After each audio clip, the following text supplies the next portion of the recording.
welcome to today's Indie Game Collective Showcase. We are having a look into Imaginaria, developed by Orbis Tertius games and published by them. I hope everybody's doing well. Today we are looking into an indie game that bases on one of the devs' experience of living in Antarctica for 15 months. And it is a kind of like a point and click visual novel game. Pardon me. Oh, there we go. I have not looked into any gameplay of this as usual. As usual meaning like I don't look at a full playthrough and then play it myself. I kind of peek a little bit into it just to you know, get excited, but I don't really spend hours watching it. I'm kind of still trying to find the right volume for this because it is a visual novel. I think this is good. So let's head into the gameplay. Imaginaria is both a night watch and the night watcher. It's a military term and supposedly comes from Latin imaginarius, relative to a mental figure. Perhaps because under Imaginaria duty the mind likes to wander too.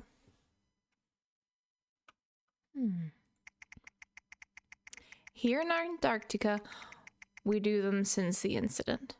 And tonight, I am Imaginaria.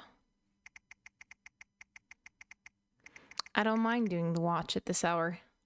I couldn't sleep anyway.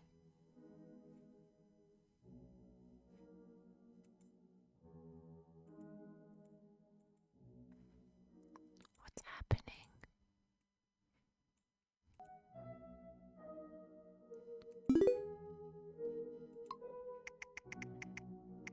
Every time you go out, you need to get dressed properly and take the radio, even in quiet nights like this one.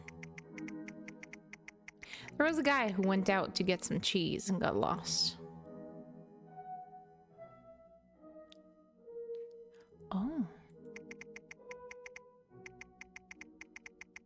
They found him the next day, scared witless and with hypothermia, but alive.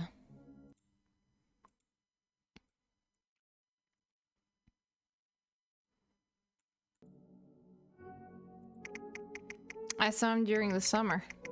He told me his side of the story. He went out to get some cheese and got lost. He thought he was going to die. For cheese. I can't go out like this. I need to get dressed properly and take the radio. Okay. Antarctica's cold. And to go outside, you need to get dressed in layers. There's a first layer, or first skin, made of thermal long johns and an undershirt. The second layer is made of thick fleece.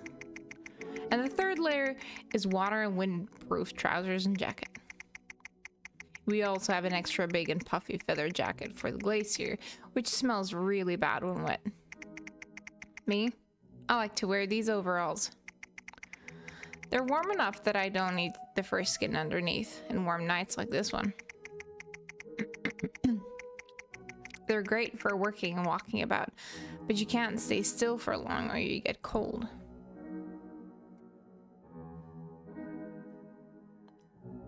The music.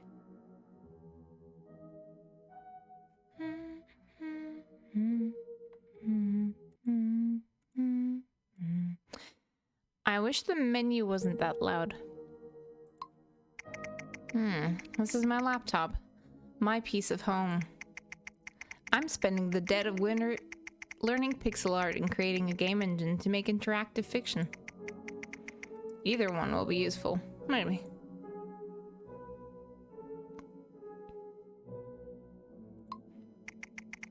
Antarctica is very dry, so I keep this water bottle in case I need to wet my throat during the night.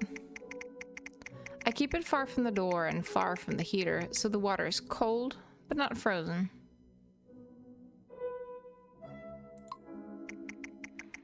The heater keeps the temperature inside above 0. My feet are always cold, even with these boots and 2 pairs of socks. The window is covered with cardboard almost all year round. During winter, it's too dark to see anything, and it helps with that insulation.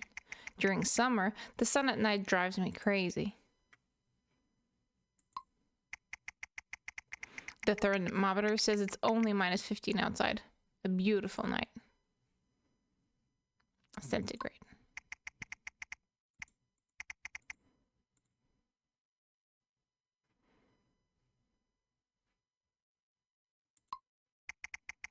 This is my radio. I take it with me all the time. It's the only sure way of being found. There is no phone signal here, and the Wi-Fi works only inside the buildings. When you go outside the station, you need to always take a radio with you and announce where you go. There's supposed to be a radio person on call all the time to register these movements. But, you know, I'm ready to go out. Oh, this is so cute and pretty. For the Imaginaria, I need to check every building in the station. Make sure they're not on fire. This is my satellite cabin. There are 4 in the station. We call them tomatoes because they're red and round. They're made of fiberglass, which means they're very light and cold. During storms, they shake, and so do I. It's not on fire.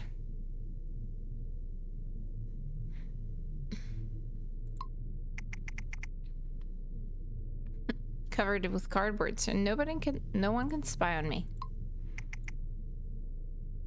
When in doubt, head left.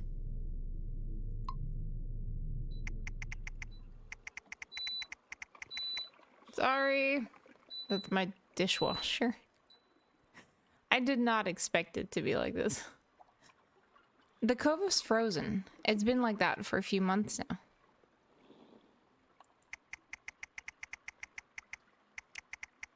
You can still hear some water moving under, and when the tide is high, you can see the ice moving up and down.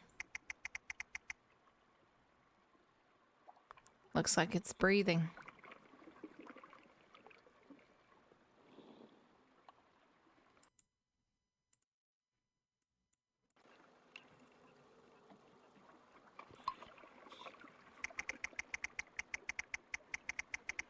The shack is a little shelter people use when they're loading the fuel tanks.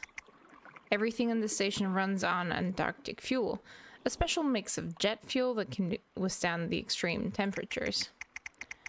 Every summer, they have to replenish the tanks to last for the whole campaign, until the next summer. The task takes about a day and a night, and that's why there is a shelter. But after that, it doesn't have much use. This is the farthest I can go on foot. Oh my goodness.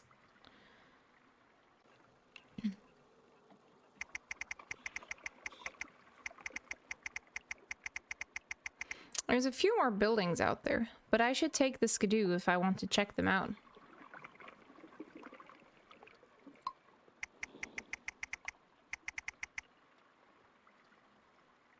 I'm not entering this thing. It's a T3 trap. Last time I got in, I was with a biologist going for the weekly mammal census. It was very icy, and we decided to stop there to put... to stop here to put on the crampons? Crampons? Before leaving the station. Inside, we found a bag of cookies, only 2 years past its due date. The good stuff.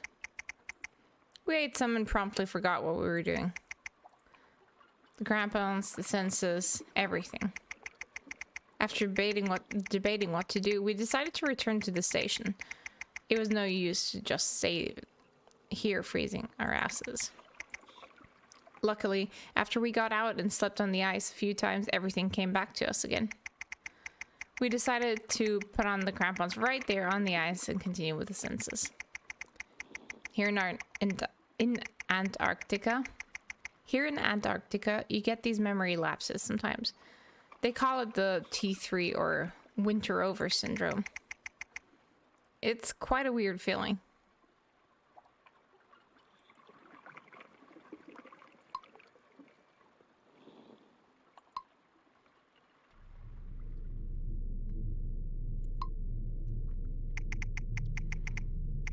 This is the new biology lab. It was built a few years ago, but it's so badly made, it's already sinking in the sand. Researchers and technicians work here during the summer, processing algae, fish, and the contents of seals' stomachs. It often smells bad, but it's the closest building to the tomatoes, and it has a bathroom, which is nice.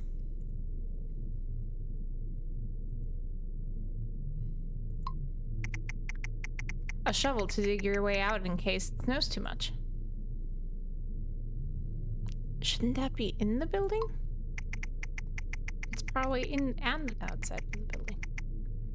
It's not really being used since the summer. All machines are disconnected.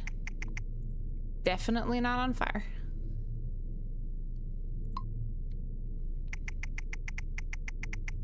These containers are extensions of the laboratory. The two on the right are pretty old and rusty.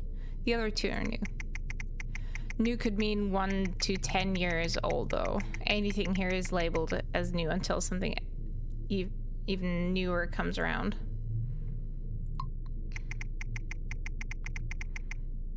This old container is used as a tool deposit. There's all kinds of things in there. Everything old and rusty like the container itself. Old backpacks, some sleds, ancient clothes no one wears anymore, and preserved animal samples. It should all go to the trash, but the old Antarcticans love to tinker inside when they're here in the summer.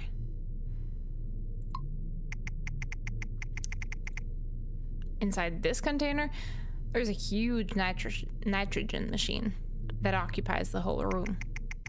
It makes nitrogen to keep samples frozen while they go back to the continent. This one contains a whole new lab for a single person to work in, but you can see up to 5 people in there most times. This is another laboratory. There's light inside. Hey, already 3 o'clock? Yes. Still filtering those samples? I'm almost done. What about you? Just starting the watch. Been to the storeroom already? Not yet. Did you want anything? Maybe something to eat.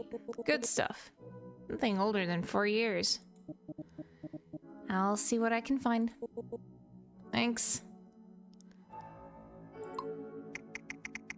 The thermal breaker switch. Energy is not really stable here, and the machines in the labs are expensive. Keep your hands to yourself. I wasn't doing anything. I've got mine. Good. Give me a call if you plan to visit our friend. Sure. These plastic jerry cans are used for keeping many different substances, and so they have to be properly labeled. This one is for drinkable water, labeled as piss.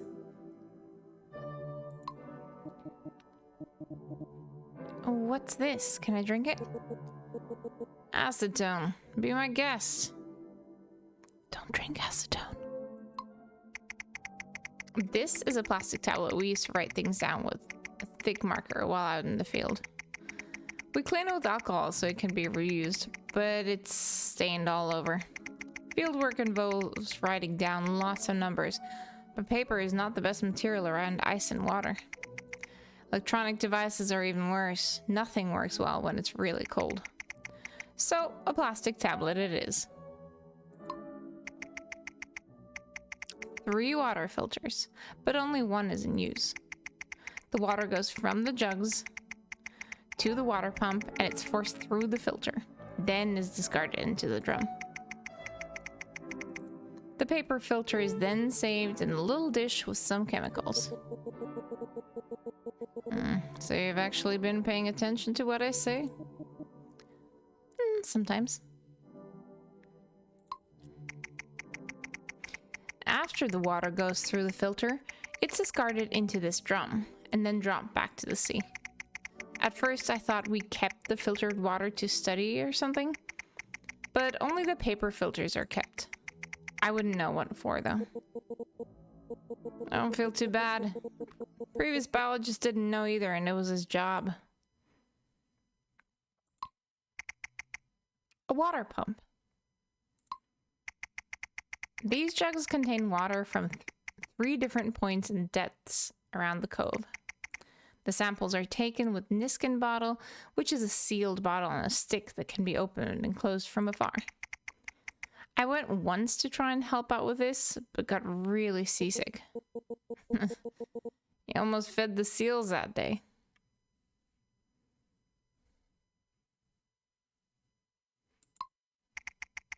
A hatch to escape in case the lab gets buried in snow.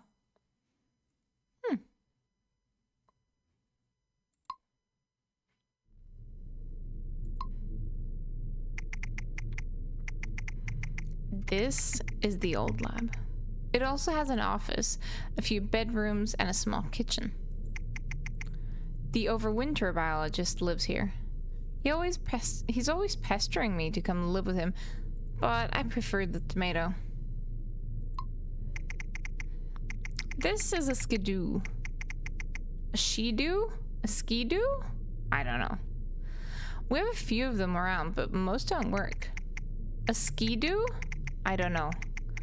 Please tell me in the comments if it's ski or she.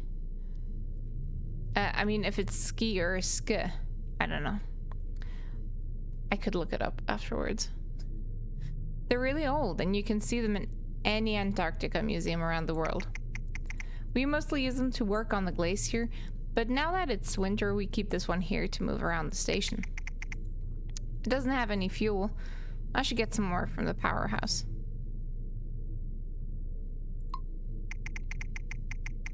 This is a warehouse filled with the most random crap. There's helium tanks, old segments of the big dome, a whole portable hyperbaric chamber, construction materials, crates with old forgotten samples. Everything is turned off. The biologist is in the lab. Nothing on fire. This is the main house, the second oldest building of the station after my lab. It used to be 2 different buildings, mess hall and meteorology office, and at some point they got joined somehow. The result is a labyrinth of hallways and weirdly shaped rooms. Currently, it allocates the main kitchen and mess hall, meteorology office, a laundry room, and bedrooms for the chief, the XO, and the 2 meteorologists. There used to be a cyber cafe before there was Wi-Fi everywhere on the station. And since the incident, the radio station, the headquarters also function here. And there's also the only complete bathroom of the whole station with bathtub and bidet and everything.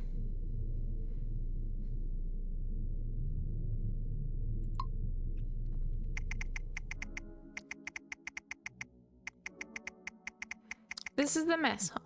Fridays we have pizza night, and we also get 1 beer and 1 chocolate.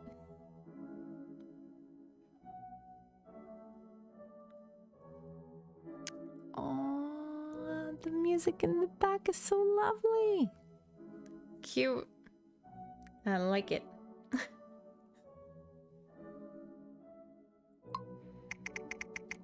It's full of candy that no one wants to eat anymore. I never thought I would get to the point of rejecting any candy, but here I am.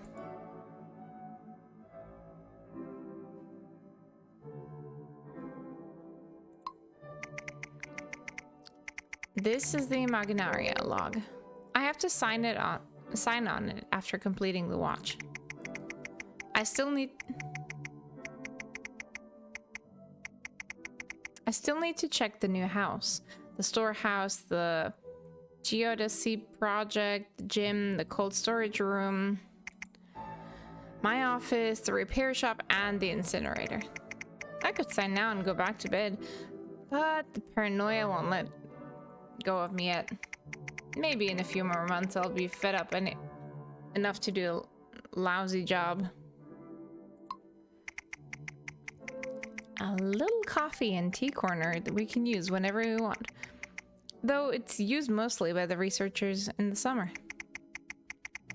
Most of the winter crew have at least a kitchenette or stove on our workplaces.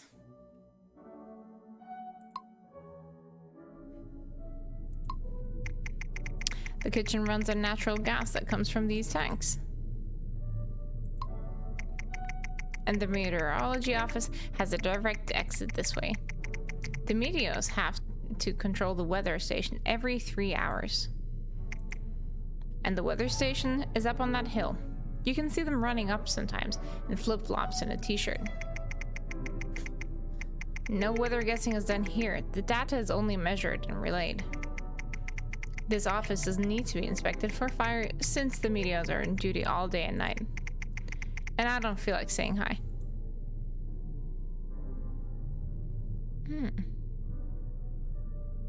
Oh, there's quite a couple of more places that we can look into.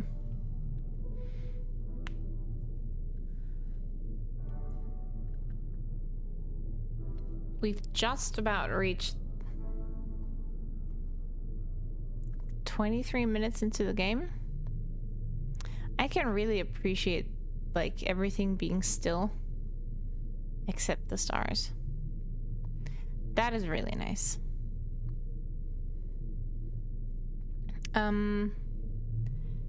When it comes to this game, I feel like I will turn it into a full playthrough. Hopefully. I'll see how I can chop it up, and I'll create a playlist so that everyone can watch it at once, like in a playlist. But I think this is a nice point to end the showcase here. I want to do a full playthrough, and I think I want to do it offline because it'll allow me to rest my voice and I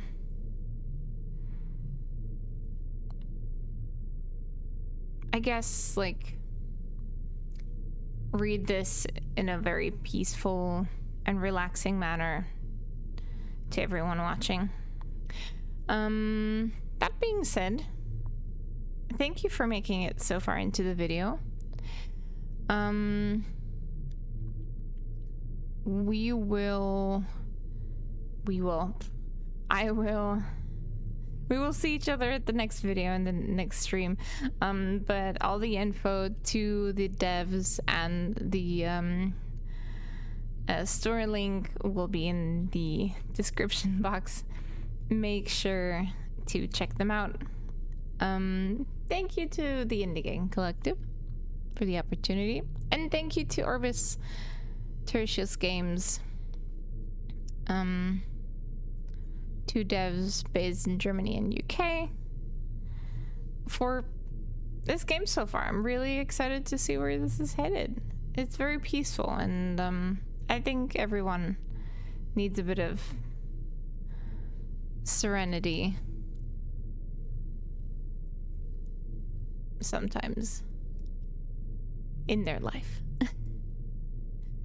Thank you very much, guys. I will see you in the next video. Take care.